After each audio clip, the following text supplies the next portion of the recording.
आप जब किसी डॉक्टर के पास जाते हैं और बोलते हैं मुझे पेन हो रहा है, तो डॉक्टर भी आपसे पूछता है कि on a scale of 1 to 10 आपको कितना पेन हो रहा है। एज अ डॉक्टर भी वो आपके पेन को समझ नहीं सकते आपके सिम्टम से, तो मेरे घर के लोग मेरे पेन को कैसे समझ सकते हैं? और ये हर उस इंसान के साथ होता है जिसको डिसेबिलिटी होती है। मुझे खुद LGMD है, तो मुझे पता है कि पेन का मतलब क्या होता है।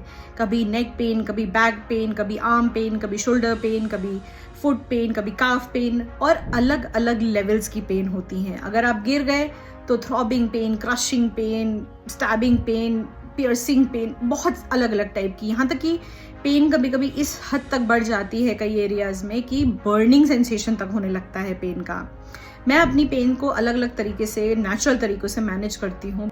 कई लोग पेन मैनेजमेंट के बारे में बात भी नहीं करना चाहते, अपने पेन को छुपा के ले जाते हैं और अपने चेहरे पे मुस्कुराहट रखते हैं, बिकॉज उनको पता है कि पेन किलर्स कितनी ही खा सकते हैं। आपको एक एग्जांपल देती हूँ। जिनको स्पाइनल कॉर्ड इंजरी होती है, चाहे वो वेस्ट डाउन हो, चाहे वो चेस्ट डाउन हो, चाहे वो नेक डाउन हो, उनकी बॉडी में लगातार 24/7 पेन रहता है। और पेन भी इतना इंटेंस होता है कि जैसे किसी ने आपके पैर पे, इमेजिन करिए, बहुत भारी बॉटल गिरा दी और फिर उसके बाद आपका पैर नीडल्स या पिन्स पे पड़ गया।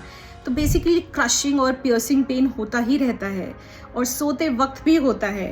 तो अगर आप किसी व्हीलचेयर यूज़र को या किसी भी इंसान जो कि एक डिसेबिलिटी वाली सिचुएशन के साथ जी रहा है, जस्ट बिकॉज वो स्माइल कर रहा है और मूव कर रहा है व्हीलचेयर पे, डोंट इमेजिन और डोंट अज्यूम कि वो इंसान पूरी तरीके से सही है। वो इंसान अंदर से क्या स्ट्रगल के साथ जी रहा है, nobody can say that.